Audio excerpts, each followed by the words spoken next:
Today we're going to be talking about how to either pause or close your Shopify store. Now, if the reason why you're going to go through this is because your store isn't getting enough conversions, even though you're getting higher traffic, you might want to check out our tutorial video on how to improve your SEO or search engine optimization before you go about this process. If you've decided for certain that you do want to either close or pause your store, then let's go through it.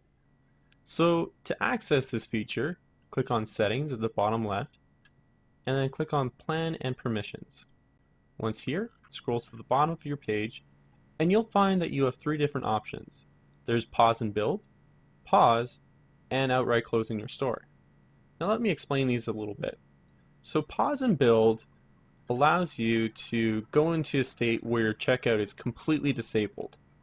Now, you'll only have to pay, or at least currently, you'll only have to pay $9 a month, which means that it's way cheaper than having a plan, and it allows you the opportunity to continue to develop your store.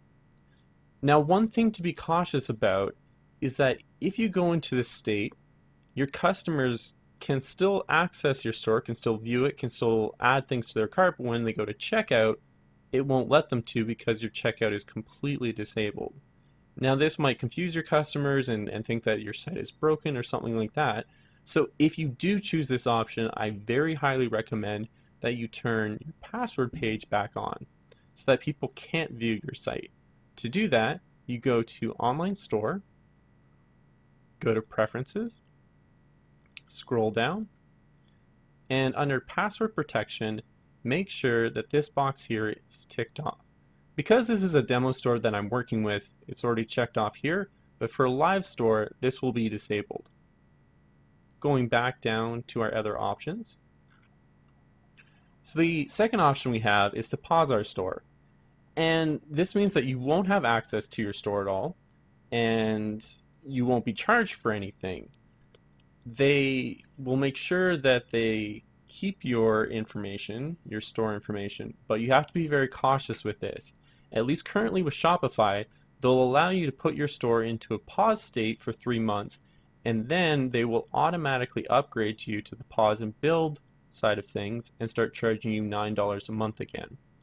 So you have to be very cautious with this. If you really want to close your store, then you're going to have to go with the last option of actually closing your store.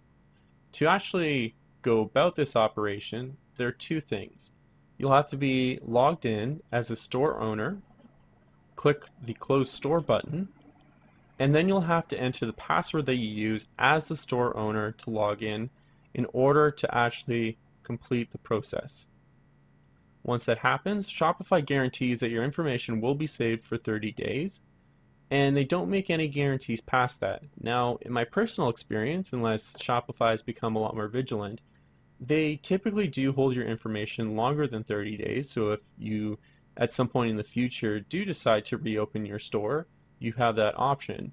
But they only guarantee that your store will be saved for 30 days. And that's it. That's how to either pause or close your store. Looking to improve your store? Hire a geek. We offer individual store optimizations, one-on-one training, as well as workshops. Check out the description below for more information.